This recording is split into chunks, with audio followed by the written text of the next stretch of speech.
How Champions League became number one, a history. The UEFA Champions League, where legends are born and dreams come true, had never been done. It was the first of its kind. The idea of a grand tournament that would unite the continent's strongest clubs came to the mind of French sports editor Gabriel Hanot.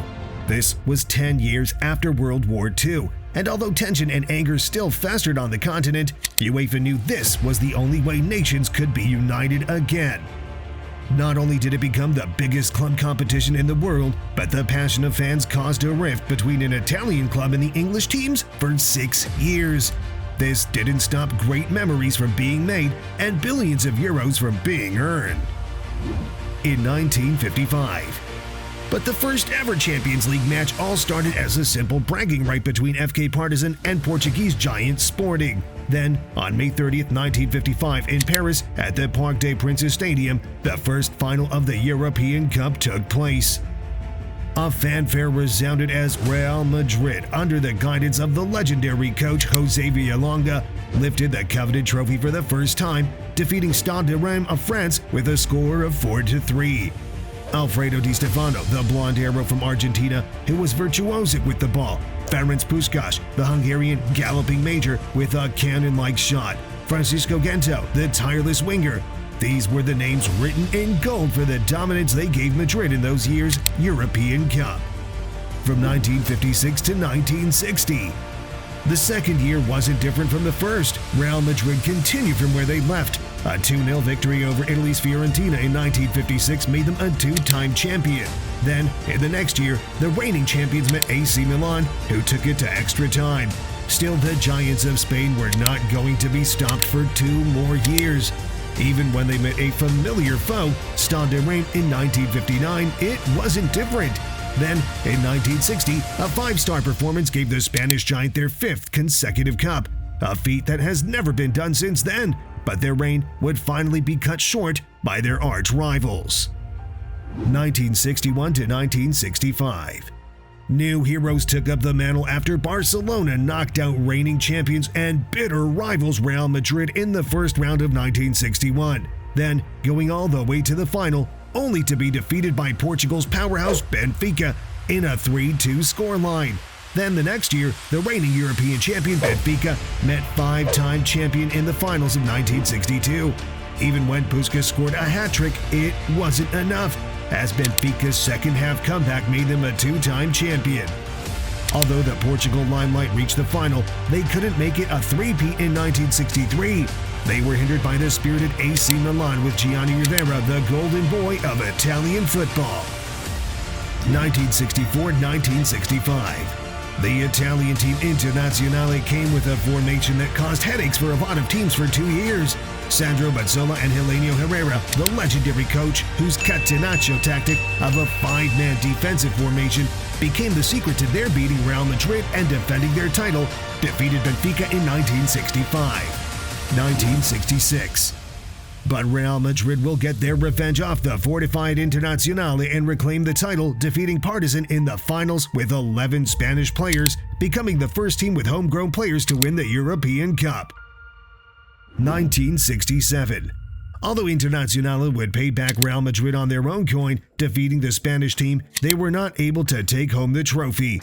The legendary Jock Stein Celtic team came back from a 1-0 lead to break the rigid defense of Internazionale with a score of 2-1, becoming the first British club to win the European Cup. Then came the English side. 1968. Manchester United, rising from the ashes of tragedy, proved that nothing is impossible if you believe in your dream. On May 6, 1968 at Wembley Stadium, the Red Devils with Bobby Charlton and George Best clinched victory over Benfica with a score of 4-1, 10 years after the tragic plane crash that claimed the lives of 8 team players. 1969 to 1972. The era of Ajax with Johan Cruyff and their revolutionary total football hit a bump when they were thrashed 4-1 in the finals by Milan. The next year would see Feyenoord step onto the stage and defeat Celtic. Ajax would lick their wounds and come back better in 1971. This time, they were the one doing the thrashing. defeating Greek side Panathinaikos with a score of 2-0, then defended their title against former two-time champions Internazionale. Then, in 1973, Ajax completed the three-peat, a feat that no other team has done except the invincible Real Madrid team of the 1950s. The cherry on top was the victory over Real Madrid in the semifinals and the annihilation of Juventus in the finals. Cruyff's total football finally paid off. But in the next 3 years, a German team will repeat the three-peat. And if you liked the video, do a 3 for the channel. Like, subscribe, and turn on post notifications. 1973 to 1976. This would make the channel skyrocket, just like Bayern Munich, with Franz Beckenbauer and Gerd Müller marched to victory like an invincible army over Atletico Madrid with a scoreline of 4-0.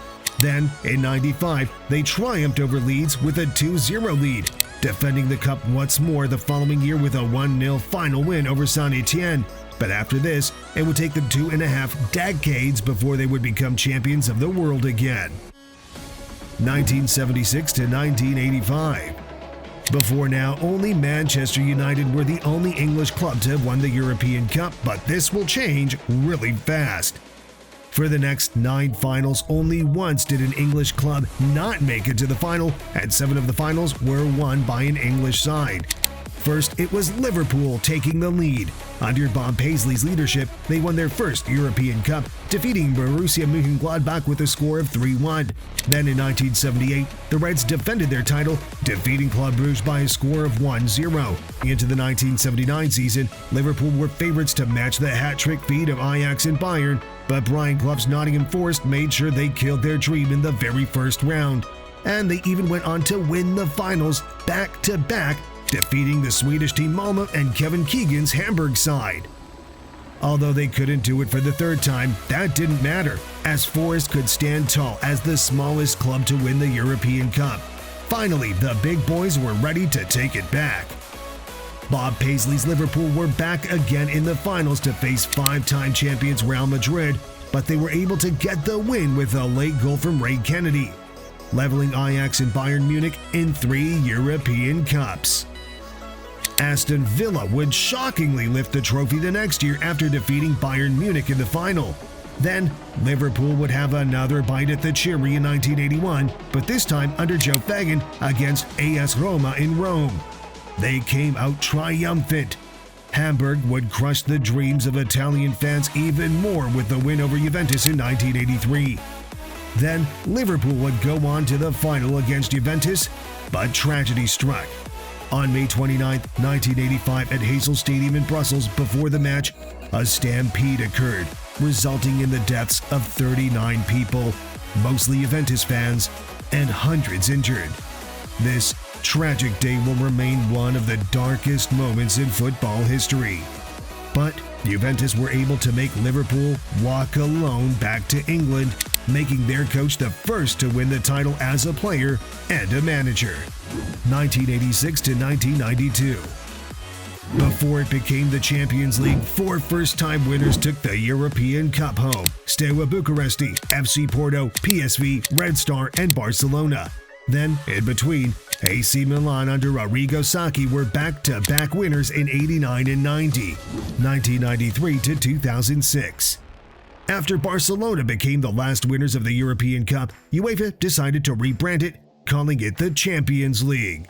For 14 years, Real Madrid won it 3 times and AC Milan twice, while the rest of the big boys of Europe claimed the cup at least once, 2007 to 2024.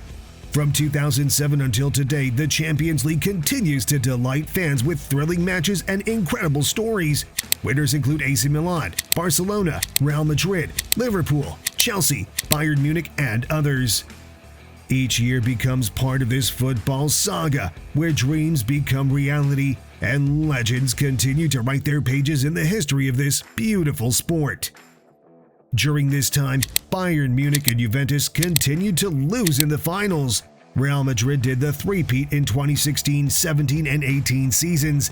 Chelsea won it twice, and Barcelona, under Pep Guardiola, became an example of the perfect team, showcasing what excellence truly means. New Champions League winners emerged, such as Manchester City, which hadn't claimed the title before. New rules were introduced and new legends emerged, like Messi and Ronaldo, who together accumulated 13 Ballon d'Or awards. And new youngsters like Mbappe, Haaland, and Vinicius Jr.